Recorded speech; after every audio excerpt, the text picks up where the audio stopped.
The courtroom smelled of polish, sweat, and fear. Chains bit into Joker's wrists as 6 guards dragged him forward, his face scraping the floor like he was nothing more than a problem to be erased. Cameras flashed. People laughed. The judge adjusted his robe and pretended not to see it. But what no one understood, not the guards, not the court, not the men who had sold justice behind closed doors, was that this humiliation was not the end of Joker's story. It was the opening act of their punishment. Because Joker hadn't come to defend himself. He had come to expose them all. This isn't a story about a villain. It's about what happens when corruption pushes a broken man too far, and he decides to make the world watch. Subscribe to the channel now, because once this story begins, there's no turning back. They called him the Clown as they shoved him into the holding cage beside the courtroom. The metal door slammed shut with a sound that echoed longer than it should have. Joker didn't flinch. He sat on the narrow bench, wrists still cuffed, makeup smeared from the marble floor, blood drying at the corner of his mouth. Around him, the building hummed with quiet confidence, the kind that only corrupt systems have, the kind that believes it is untouchable. Outside the bars, the guards joked about dinner plans and overtime pay. One of them kicked the cage lightly, just to see if Joker would react. He didn't. He was staring at the ceiling, counting the seconds between heartbeats, listening to the old building breathe. Every courthouse has a sound, Joker had learned, a rhythm. This one was nervous. The judge returned to the bench with practiced boredom. The prosecutor stood, straightening his tie, reading from prepared pages with a voice that sounded righteous enough to convince anyone who hadn't lived long enough to know better. Charges were listed. Words like public safety and order were repeated like prayers. Joker listened carefully, not to the words, but to the pauses, the places where voices trembled, where eyes refused to meet his. When it was his turn to speak, the judge sighed. "Do you have anything to say before we proceed?" Joker slowly stood. The chains rattled softly, almost politely. He looked around the room, at the polished wood, the flags, the faces pretending to be neutral. Then he laughed. Not loud, not wild, but quiet, tired, almost sad. "You ever notice," he said calmly, "how everyone in this room believes they're innocent?" The judge banged the gavel. "This is not a performance." Joker tilted his head. "That's funny, because everything here is." A murmur spread through the courtroom. The guards stiffened. The prosecutor's jaw tightened. Joker leaned forward slightly, as far as the chains allowed. "You wear robes. They wear badges. I wear paint. We all dress for the role we want the world to believe." The judge ordered him to be silent. The guards stepped closer. Joker raised his hands slowly in surrender, but his eyes stayed locked on the front row, where a man in an expensive suit sat, sweating despite the cold room. A man who had signed papers that ruined lives. A man who had smiled while doing it. That man looked away. The trial continued, but something had shifted. The air felt heavier. People began checking their phones, whispering to each other. Outside, sirens wailed somewhere far off.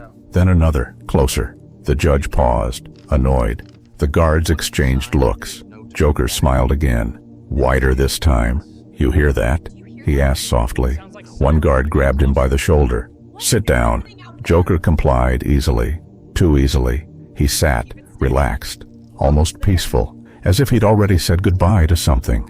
The sirens grew louder, then suddenly stopped. Silence rushed in to replace them, thick and unnatural. The lights flickered, just once. Gasps rippled through the courtroom. The judge stood halfway from his chair, unsure whether to demand order or flee. Joker closed his eyes briefly, inhaling. When he opened them, there was something different there. Not madness, not joy, but relief. "Funny thing about cages," he said quietly, though everyone heard him. "They make people feel safe, until they realize they built them for the wrong person." The lights went out completely. Screams erupted, chairs scraped. Someone fell. In the darkness, Joker's laughter echoed, not mocking, not cruel, but almost grateful. Then, just as suddenly, the lights returned. The cage door was open. The guards stood frozen, weapons raised, scanning the room. Joker was no longer inside. Panic exploded. Orders were shouted. People ran. The judge collapsed back into his chair, pale and shaking. And then, slow applause. It came from the back of the courtroom. Joker stood there, free of his chains, makeup smeared, suit torn, clapping softly. No one moved. No one breathed. He looked at them like a teacher disappointed in his students. "This isn't my escape," he said calmly. "This is your exposure." The guards rushed him. Joker didn't resist. He raised his hands again, smiling as they grabbed him, slammed him to the floor, cuffed him once more. But something had changed.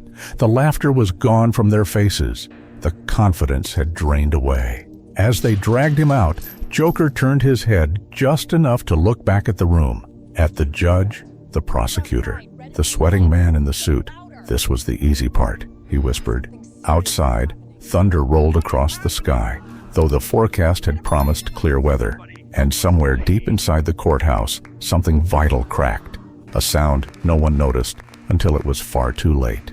They paraded him through the back corridors like a captured animal, hands locked behind him, boots striking in perfect rhythm. The courthouse had lost its voice. No murmurs now, no laughter, only the hollow echo of footsteps and the low hum of emergency generators struggling to stay alive. Joker walked calmly, head high, as if the building itself were escorting him out in shame. Outside, rain had begun to fall, sudden and heavy, blurring the flashing lights of patrol cars into streaks of red and blue. Reporters shouted questions no one answered. The guards shoved Joker into the transport van, slamming the door with unnecessary force. Inside, the metal walls were cold. Joker leaned back, eyes closed, letting the vibration of the engine settle into his bones. "You think you won," one guard muttered from the front seat. His voice carried the exhaustion of someone who still believed rules protected him. Joker opened his eyes. "No," he said softly. "I think you noticed." The van rolled forward. Rain hammered the roof like impatient fingers. Somewhere behind them, the courthouse stood tall and dignified, but something inside it had already begun to rot. Joker smiled at the thought. Systems don't collapse when attacked, he knew. They collapse when exposed to themselves. They brought him to a facility that smelled of bleach and resignation. Narrow halls, flickering lights, doors that had closed on thousands of men who had screamed, begged, or broken. Joker didn't do any of that. He walked willingly into his cell and sat on the bed without being told.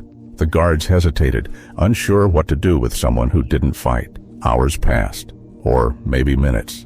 Time behaves strangely when guilt starts whispering to itself. From the corridor, Joker heard raised voices, phones ringing, doors opening and closing too fast. A man shouting orders that no one seemed able to follow. Something was unraveling, not dramatically, not explosively, but quietly, like threads slipping from a sleeve no one bothered to mend. A guard stopped outside Joker's cell, younger than the others, hands shaking. He stared through the bars, studying Joker's face like he was trying to find the lie. "What did you do?" the guard asked. Joker met his gaze. "I reminded people who they really are." The guard swallowed. "They're saying judges are resigning, that sponsors are pulling out, that names are being whispered everywhere." Joker nodded slowly. Whispers grow when truth finally gets air. The guard stepped back, shaken, as if Joker's calm frightened him more than any threat could. Down the hall, an alarm sounded, then cut off abruptly. Another followed, then silence again, the kind that presses against your ears until you start imagining things.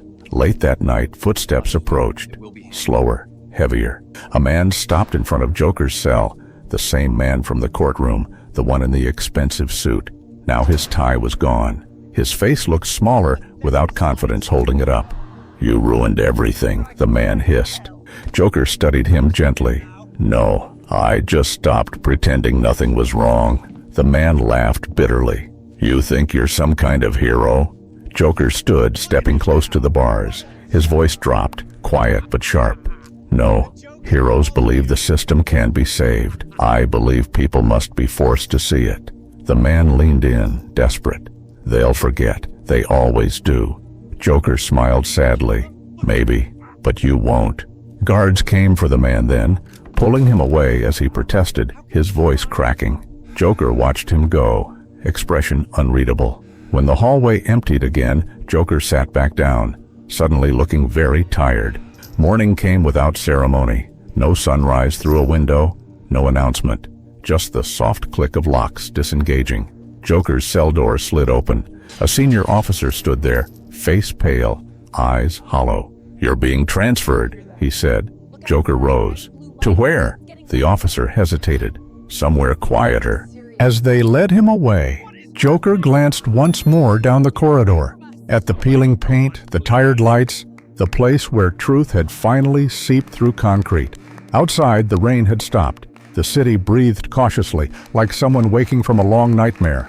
They placed Joker into another vehicle, doors closing around him. As it pulled away, a radio crackled to life in the front seat, voices overlapping, names tumbling out faster than they could be silenced. Joker leaned his head back and closed his eyes. He wasn't free. He wasn't innocent. But somewhere between chaos and justice, something had shifted.